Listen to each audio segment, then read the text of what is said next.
Special Education Placement by Joshua Gorman, Jordan Nash, and Rodney Smith.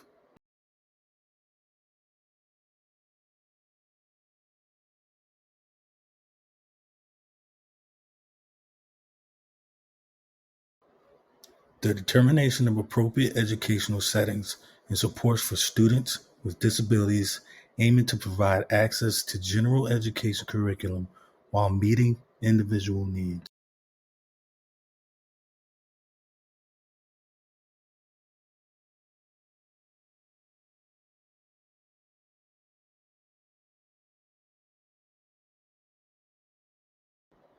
There are two main placements in special education placements: out of district placements and in district placements.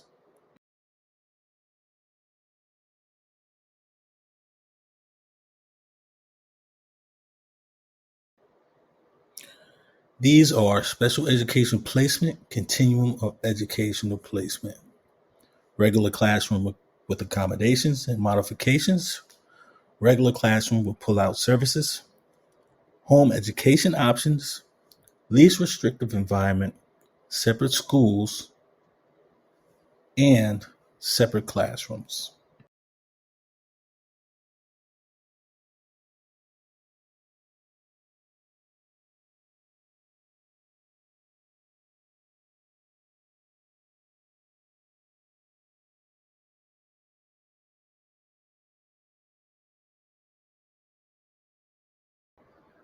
There are other additional types and styles of student placement. Several are here: general education classroom, general education classroom with accommodations and modifications, and co-taught classes.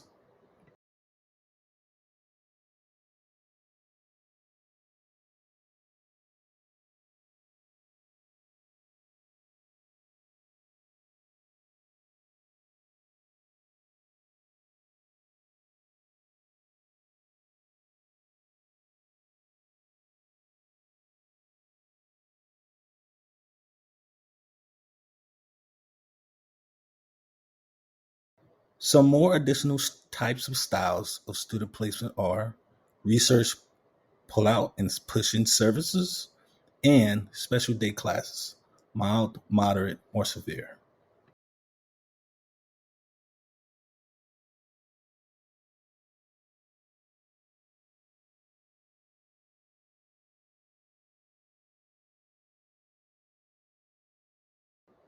There are also these styles as well: emotional disability classes, county classroom or regional programs, deaf, blind, and visually impaired classes.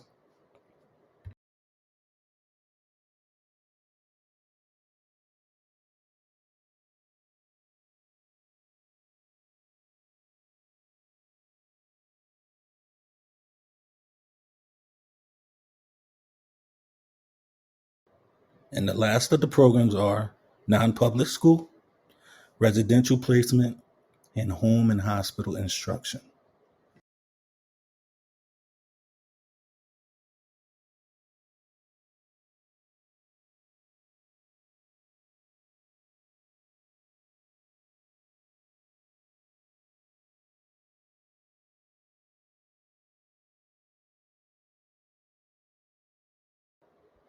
The benefits of special education placements. A student being correctly placed decreases their likelihood of negative outcomes. Correct placements have been shown to reduce absenteeism and reduce the chance of dropping out of high school.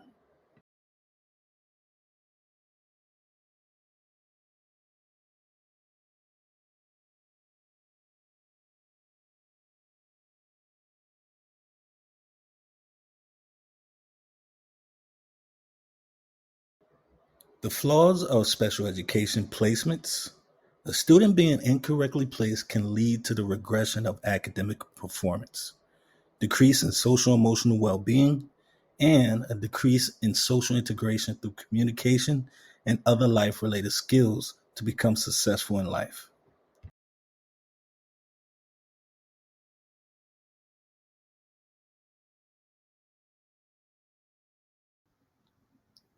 Special Education Placement, CEC, and ECE Standard Connections.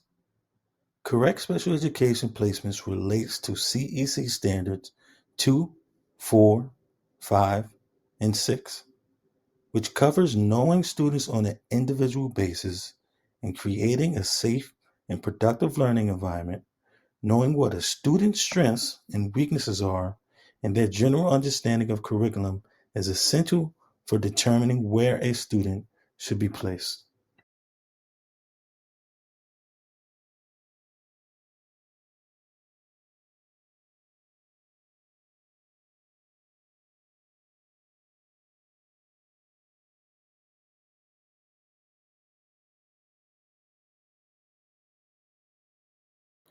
Here are some special education placement real-life examples and stories. Rodney Smith. He's a paraprofessional in an emotional behavioral disorder class. He recently had a student transfer from an autism unit because of his behavior. He has limited vocabulary and sometimes won't speak. We have units specifically designed for his need. His academic progression has slowed due to him not receiving the needs listed in his IEP. We don't have the personnel to help him progress academically or socially. This is an example of a flaw in a placement. Here is another life example from Jordan. At the beginning of this school year, a new student joined my class who had not been at my school this year prior. He came from a school that did not have a self-contained classroom, which means he was in a general education setting where his needs were not being met and little data was collected on him. After he joined my class, we were able to assess him in a different setting and determine what the correct placement would be for him. He was then placed into a new program that could better suit his individual needs.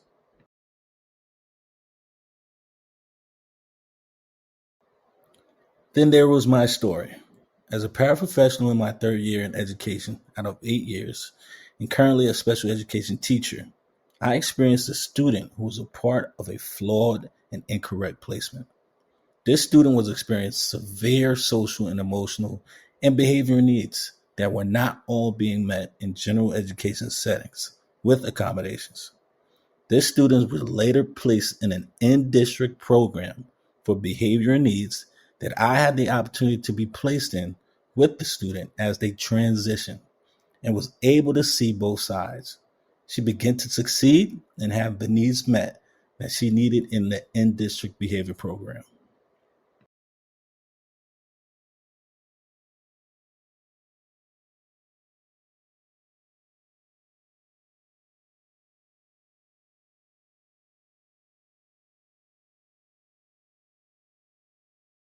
Created using Powtoon.